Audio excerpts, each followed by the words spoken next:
there's some concepts that I'm going to be using, and I want to give you an overall framework in which I'm going to be working. And I think that's important because what we find is that we're all operating within a certain paradigm, a certain worldview. Put it simply, if you go through life as a hammer, everything looks like a nail, pretty much. And so oftentimes, it's the framing itself that's causing us problems. Is that there's a way that we're looking at things that is so constricted, that is so restricted, that we can't get a new view.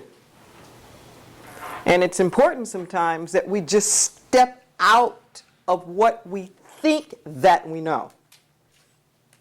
And that's one of the first things I want to say about relationships.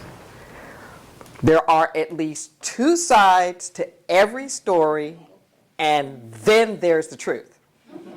Just breathe that for a second. There are at least two sides to every story, and then there's the truth. Okay. So what do I mean when I say, quote unquote, the truth? I don't know what the truth is. None of us know what truth is. None of us could really say what is life, what is love, what is meaning. We don't know what those things are. But we know they're signs. We know what love looks like. You know, we know what worth looks like. It has certain markings to it. And one of the things that we can say about truth is that it's not fickle. It's not wishy-washy. If it's really true, then it's fundamentally true. It's going to be true here. It's going to be true there. It's going to be inclusive.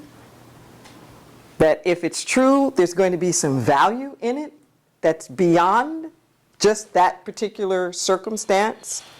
It's going to be beyond just that particular time frame or that particular cultural or historical context. If there's something that's really true in it, there's going to be some value in it that is redemptive. And what I mean by redemptive is that no matter what it is that happens, there's a wholeness at the end of it. That true justice is redemptive. True justice doesn't just come at it from a very punitive standpoint, but even the offenders are taken into consideration in such a kind of way where they get to grow, where they get to heal, where they get to transform. So when I say that there are at least two sides to every story and then the truth, part of the way that I get to that is I ask myself, what would I see if I didn't think I was so right?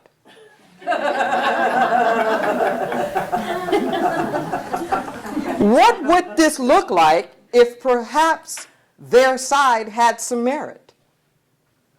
What would this look like if there was a possibility for everybody to win?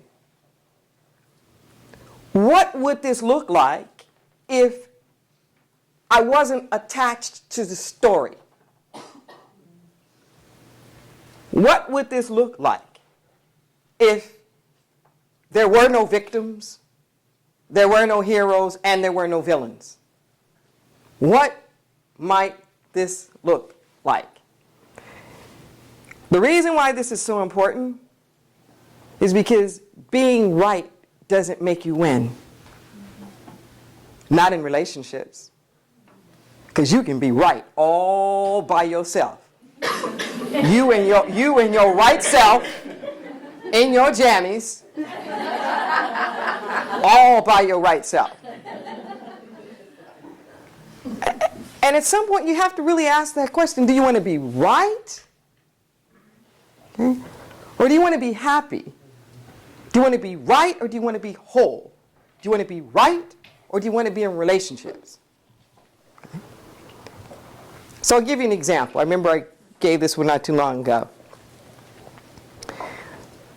Because some people might say, well, I am right. Okay, so, okay, you may be.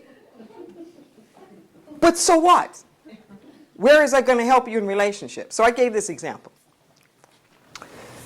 So if I'm your mother. You're 15. You have taken the keys to my brand new car. Without my permission, you have gone joyriding, drunk. You have totaled my new car. You are wrong.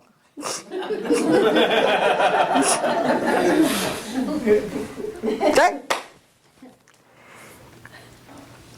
But you know what? If I stay on you're wrong, nothing's going to heal here. Nothing's going to happen. Okay? I need to ask bigger questions. Like, why is my 15-year-old drunk?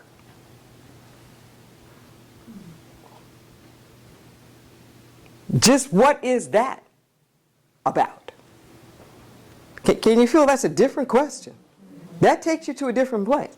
And just maybe my 15-year-old being drunk might actually have something to do with me.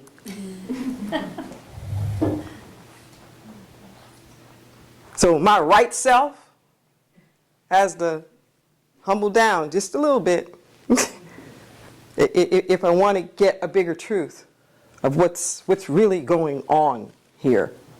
That's beyond just sort of like the simplistic facts. Okay? At least two sides to every story, and then there's a truth. The other framing that I'm going to use tonight is the idea of healing, which is different than fixing. Okay? We live in a very mechanistic society. And that idea of fixing comes with this notion that something's broken. You need to find out what's wrong. You come up with an intervention, and you mend whatever it is that's broken.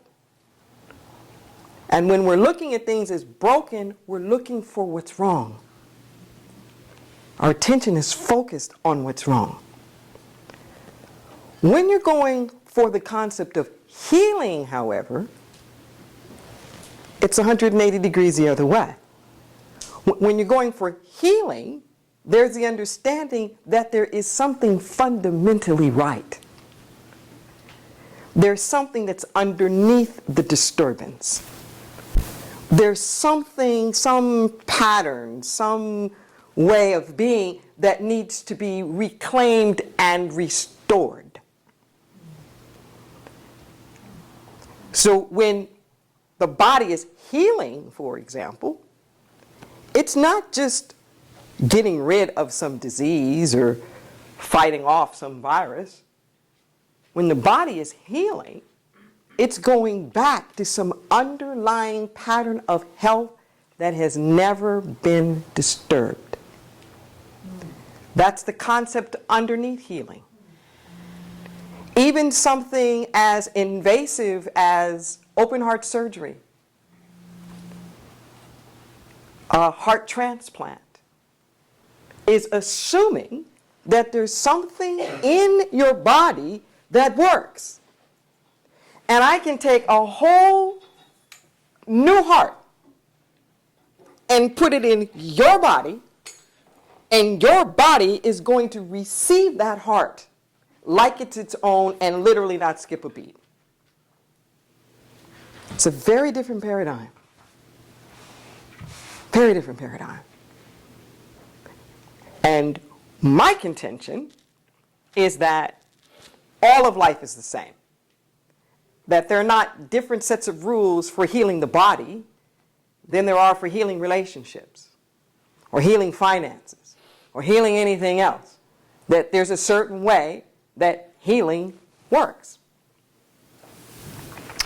So if that's true, then it starts with the assumption that there is some kind of healed, whole, quote-unquote, right relationship between all people. There's some combination that actually works. That if we don't come at it with, it's broken, but that there's some way of being between us that everybody can come out whole, what is that? It's a very different paradigm. Are you with me? Very, very different. When we go to heal relationships, I'm not looking for what's wrong, or who's wrong, or what is there to fix. But what's missing from the standpoint of what needs to grow, what needs to be nurtured, what needs to be seen, what needs to be revealed, what needs some space that hasn't gotten enough space? What is it that my time-blinded eyes need to see that I've been missing here? Okay? Have any of you ever been in joint therapy or couples counseling or anything like that? Anybody in here? Okay. What changes is you.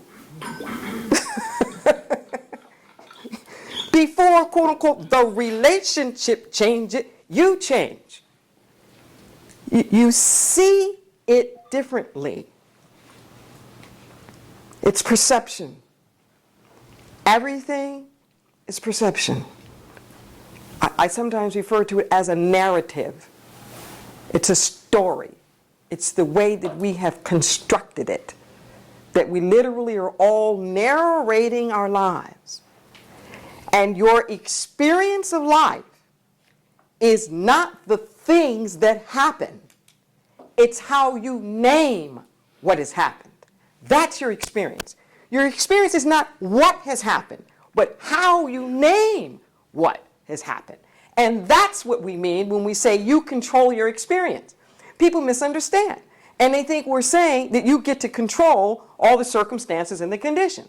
No, you don't get to control that. You don't get to control whether the earthquake comes and splits your house in two. You don't get to control whether your spouse dies. We don't get to control all that stuff. But what we do get to control is what we make of that. We get to control whether that's a blessing or a curse. We get to control whether that makes us stronger or makes us depressed. We get to control what it means to us.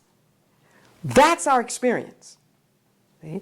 And if you want to get into healing relationships, there's a part of you that has to be willing to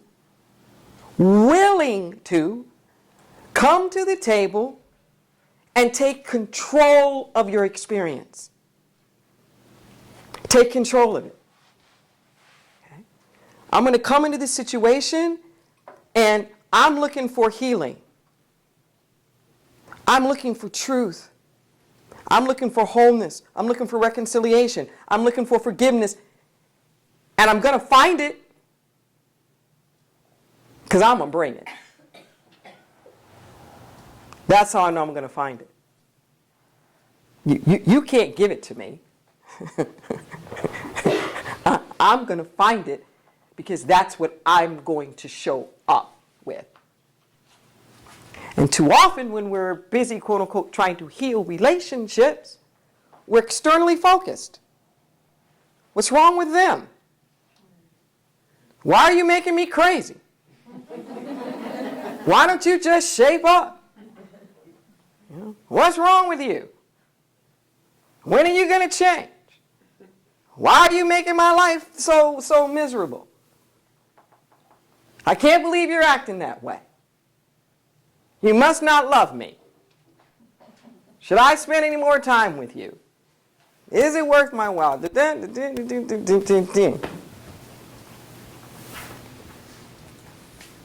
You can ask those questions till the cows come home. And they will never bring you peace. It will never bring you healing. At some point, if you really want healing, take a deep breath. You have to release judgment.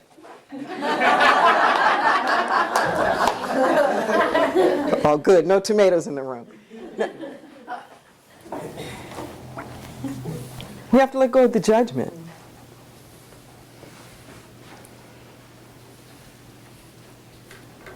The judgment doesn't say that what happened is okay. The judgment makes you stuck.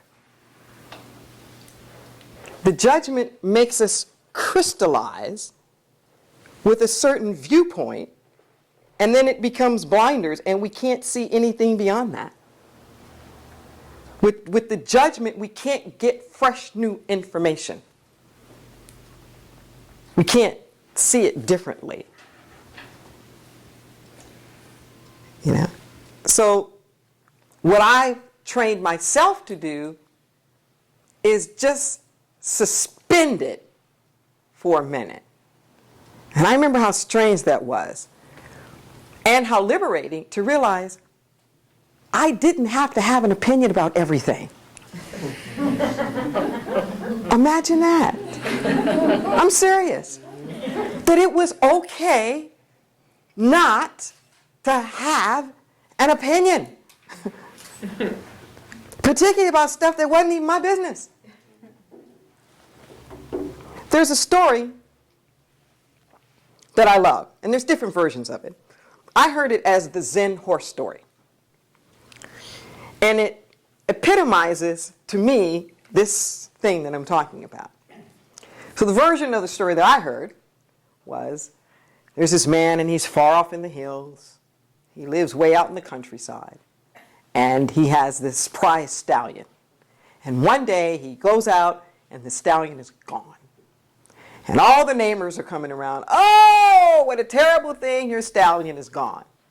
And he says, who knows what's good or bad? A few days later, his stallion comes back, and following his stallion is a whole herd of wild stallions that his stallion leads straight into the corral, and the same neighbors come back around, oh, what a wonderful thing that your horse got out. Now you're a rich man, he's brought all of these stallions back in. Who knows what's good or bad? So, one of his sons is busy breaking in all these different stallions, falls off the horse, breaks his leg. Oh, what a terrible thing. You had all these stallions. Look now, your son's had to work so hard, now his leg is broken.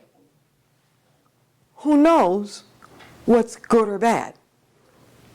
Well, the army is coming around and recruiting men to battle. They don't take his son because his son's leg is broken. Same neighbors. What a wonderful thing. Your son's leg is broken. Now he doesn't have to go off and fight the war. Who knows what's good or bad? Can you feel that? It can just go on forever and ever and ever and ever and ever. It just is. The leg is broken. It just is. The horse is gone. It just is. It just is. But it's that narrative that we put on top of it of what it means that makes us hurt. Now, have you ever had that experience? Let's just say, I don't know, somebody didn't call or they didn't show up. And you had this whole story going on about what that meant and why they didn't show up and how could they be so rude and inconsiderate and blah, blah, blah, blah, blah. And then you find out the truth. You find out like what actually happened, and it bore no resemblance whatsoever to that wonderful story you had concocted. Anybody ever had that experience? Okay? And you shifted on a dime. You just let it go. Oh. So that's what it was. But what you did get to see was what's on your mind. Okay? I want you to just hang there for a second. What you did get to see is what's on your mind. The narrative. The narrative. We don't really know what's going on. We really don't know. We don't really don't know what's going on inside people's heads. You know, there are at least two sides to every story, and then there's the truth. And if we really want to have healed relationships, the best thing we can do is nurture our part. nurture our part. Have the willingness to say, I want to see with fresh new eyes. The moment that we're drawing the line in the sand, the moment that we're digging in our heels about, what I'm not going to take and, what I'm not going to do, like what's never going to happen again, that itself becomes a conflict. So one of the things that I've specialized in life, in addition to having the church, I've had a consulting firm since '88 called the Motivational Institute. I specialize in organizational development with a specialty in cultural diversity. One of my specialties has been cross-cultural diversity. And I've been an activist for many, many years in all kinds of movements. And what I know is that differences don't cause conflict. Differences have never caused conflict. Ever. Polarization around the differences causes conflict. The conflict is not the difference. The conflict is the polarization around the difference. That's the conflict, not the difference. So many times when we're in these relationships, and it seems like there are these differences between us, and we're trying to iron out the differences and who's going to change who. Differences have never caused a problem. It's when we polarize that causes the problem. My mentor is a guy named Michael Bernard Beckwith. We grew up together in LA, and I've studied under him for many, many years. He's the founder of the Agape International Center in Los Angeles that I helped start there and modeled Inner Light here after that experience. And one of the most profound things I think he ever said, that's just the cornerstone of my life, he said, there's only one thing that ever needs to be healed. It's just a sense of separation.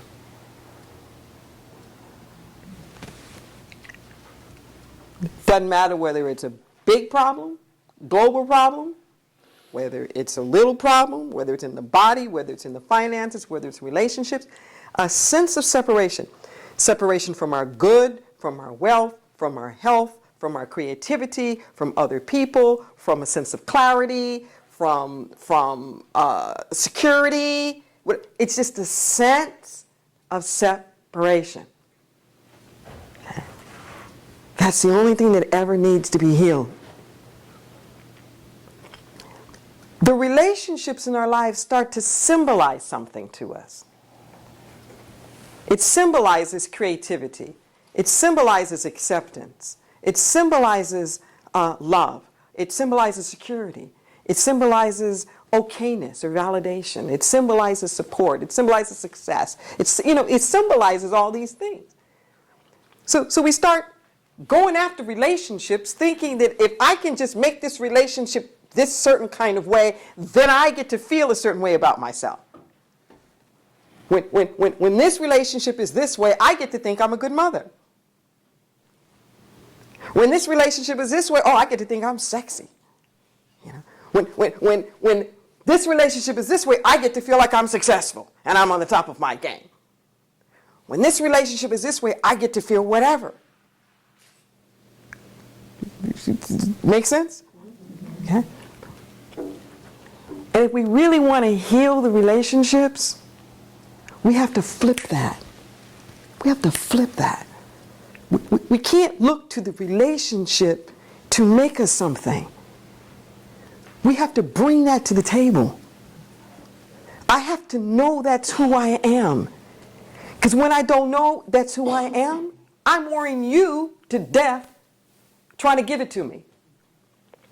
I'm worrying you to death to try to make me feel some kind of way about myself. Is it? No. That's an inside job.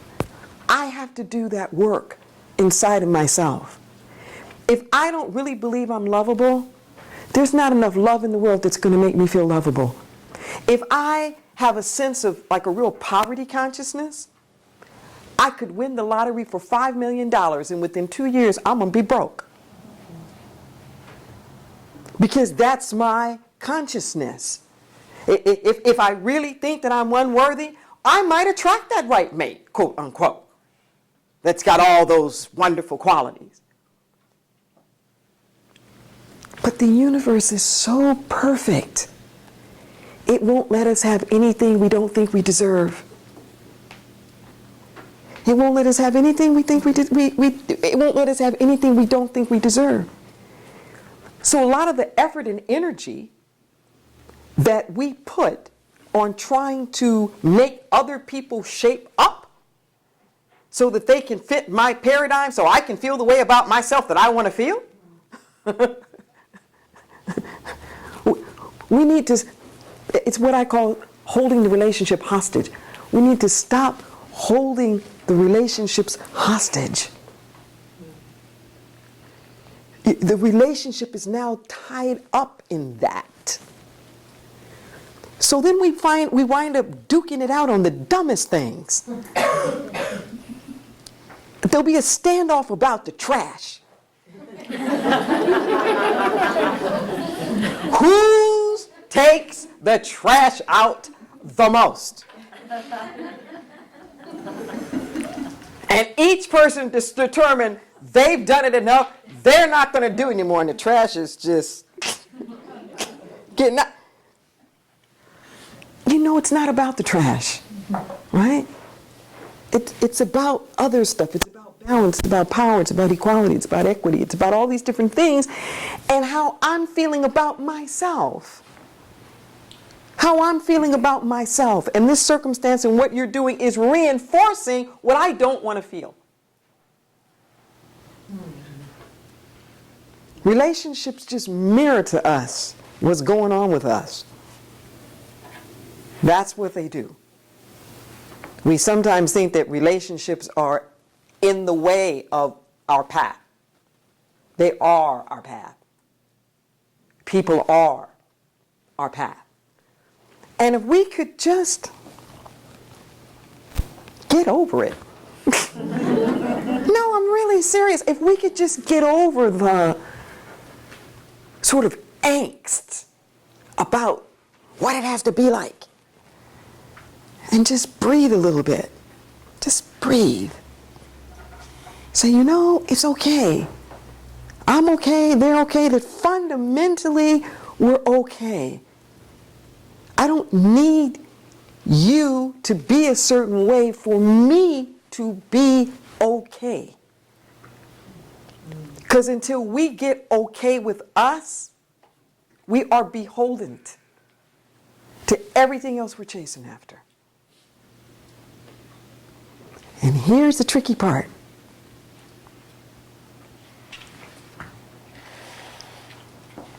As long as I think it's outside of me, and what I'm trying to behold, I'm trying to get from somebody else, I'm never going to get it. It's like the universe has this stop-proof system. Because if you did get it from that, you'd make a god out of it. You'd worship it. You'd think your good did come from that. Like people with a little lucky rabbit's foot kind of thing, where we make some people our rabbit's foot. We make our job our rabbit's foot, or your lucky drawers, your lucky underwear, whatever that is. This, I gotta have this, or my life's not gonna work. And somewhere, the real key to healing relationships is knowing you're okay. Knowing you're okay. Are you comfortable with you? Are you okay with you? So we come up against these little things, these little, up against it. Breathe. Breathe. Ask yourself what hurts. What hurts? And follow the breadcrumbs. What hurts? Because most of the time when we're hurt, it's a re-stimulation. It's not a fresh new hurt. And we can tell by the intensity of the response, like people back to us, that just seems like way over the top for what it is that happened, because it's not about that event. It's stored up stuff that we're bringing with us. Are you with me? And you can't heal what you don't feel. You can't heal what you don't feel. So it's this wonderful way. Relationships is a laboratory where we bump up against each other. We have all these relationships, and the owies are like a compass needle to where we need to heal, not what's wrong with you. The owie is that opportunity for me to go, wow, where did that come from? What hurts? What hurts? And that way we can learn to actually even be grateful. Imagine that. We can be grateful for people, for the roles that they're playing in our lives. We can be grateful. And the sooner you can name it, the easier it gets. If we're in a relationship, the sooner I can recognize that owie and go, you know what? This ain't even about you. You know what? My sister used to do that. This is some stuff that I got to deal with her. Could be your boss. You go, you know what? In your mind you're thinking, that's my dad. The dance I'm doing with you, this is some stuff about him. I can let this drama go. I don't have to reenact this with you here, because I'm willing to do my internal work where it needs to be done. We don't have that many problems, believe it or not. We just have one or two. Each of us has a theme, and we're playing that everywhere. I'm not enough. It's not a friendly universe. Everybody's ahead of me. Da, da, da, da, da. You know, like this fundamental kind of sense of separation, like this one area that and then we just play that drama out over and over and over and over and over and over and over again. And once we're willing to accept that, life is a journey. We're always healing. It's never over. It's like an onion. There's always another layer. No matter how much forgiveness you've done, there's always another layer to do. No matter how much loving you've done, there's always more loving to do. No matter how much you've seen, there's always more to see. And isn't that wonderful? Wouldn't it be boring if we already figured it out? If there was nothing new to learn or nothing new to experience, wouldn't we be bored? Well, relationships are here to keep you from being bored.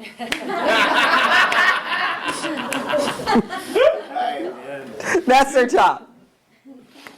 Keep you from being bored. Any questions? any questions? Yes. So you have that actualization, and you see the separation, and you get involved with a person that has that judgment and that anger, and they have their own separation, and you're okay with yourself. How do you reach out to that person? And how do you dance with them? What do you do with that person when you could see that they're acting out their own trauma or their own issues? Well, that's a very good question. And that's kind of the ultimate codependent question. And what we have to be willing to do is to let people have their own journey.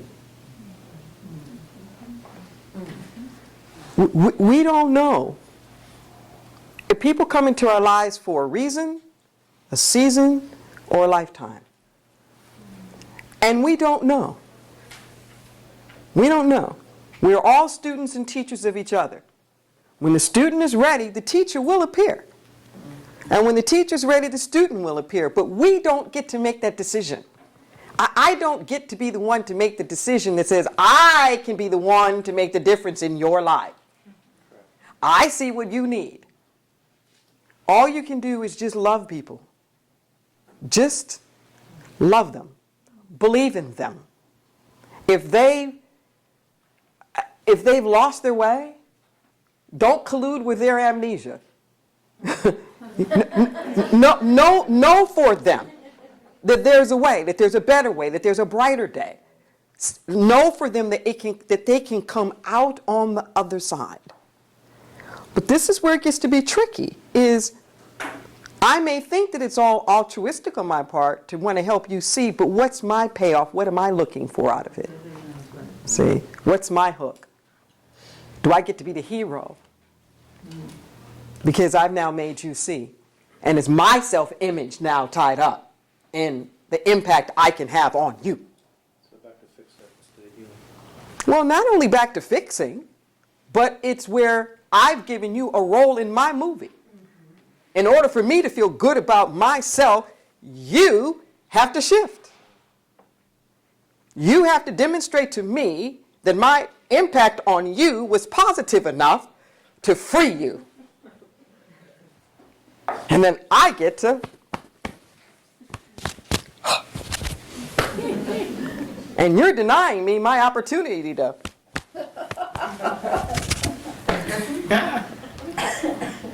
Parents go through that a lot.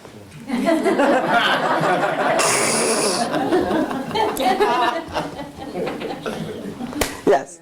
What if you're trying to help someone because you think that, you know, instead of coming out as being the hero, what if they're like making you feel like you have to be helping them, and if you allow them to have their own journey, they guilt trip you into saying that you don't care about them? Okay.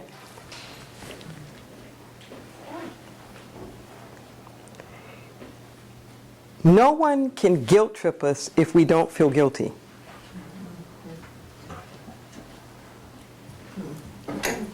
Yeah. Nothing.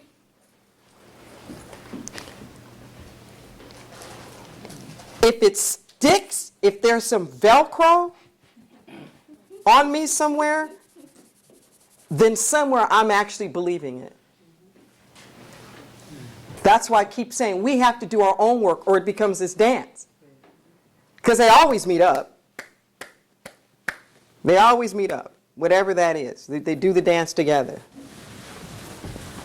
You know, it's kind of like the messy people always hook up with the neat ones for whatever reason. It's just, you know. So if you have a need to feel really good, and like I'm a supportive kind of person, you wind up hooking up with that very one, or it could be your sister or somebody, or your brother, who's just, you never support me enough. And you're doing the dance. That's why I say you have to be okay with you. Another thing my mentor taught me, and I really love it, he says, people's comments about me say more about their consciousness than my character. Their comments about me say more about their consciousness than my character. So, the activist question. I know I have to wind up my time here soon. It's tied right up into this. Okay? If the quote-unquote opposition's comments are really infuriating me at some deep level, then somewhere I'm resonating with what they're saying. Okay? So, the more comfortable I am with me, so now, for example, if I hear a bunch of homophobic crap, it just annoys me. But it doesn't, I don't lose any sleep. Not at all. Because it's showing me their consciousness. I don't have to prove my character to them, because I know who I am. But when I didn't, then their comments hurt. That's it. Like, where does it hurt? And ultimately, the anger, the rage, the resentment, whether it's an interpersonal relationship or something, you know, huge and political, we're the ones who lose. Because it sucks our energy. And what you will find is that in the realm of social justice work, the biggest leaders are the ones who've had to forgive the most. It's the ones who've been the oppressed. It's the Dalai Lamas, it's the Desmond Tutus, it's the, it's the people who've had to see through. It's the ones who've had to know who they are and affirm that at such a deep level. Because they know a truth, and the truth is that there's enough room for everybody. So they're not in it just for themselves to raise their own call. They want oneness for everybody. Like King says, I don't want to kill you, I want to live next door to you. I want to find a way to do this thing together. Do you feel that? I don't want to be just rewrite. I can stand on, well, you've been racist, you've been homophobic, you've been sexist. But then we're still not a brotherhood. We're still not a sisterhood. So what the forgiveness does is it doesn't erase what's happened. It just shifts your relationship to it. So you're not held hostage by it anymore. So it's not your narrative, it's not your story, it's not defining who you are anymore. Forgiveness lets you get back in your power and not giving it to them. How do you get there? All the time. How do you get to the forgiveness?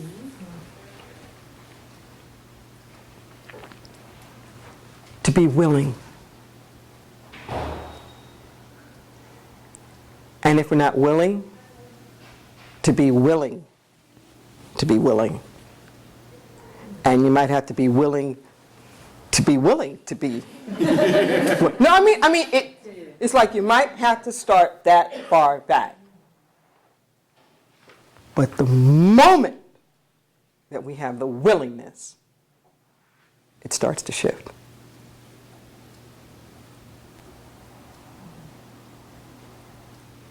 The moment we have the real willingness, it starts to shift. And there's a liberation that happens inside. And we don't have to do anything. You just are willing. You just are willing.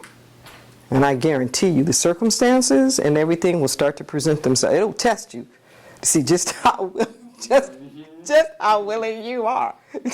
But if we're willing, it'll happen. Thank you. You've been really great. I enjoyed it. Show a little love for Lita and Michelle here. Thank you.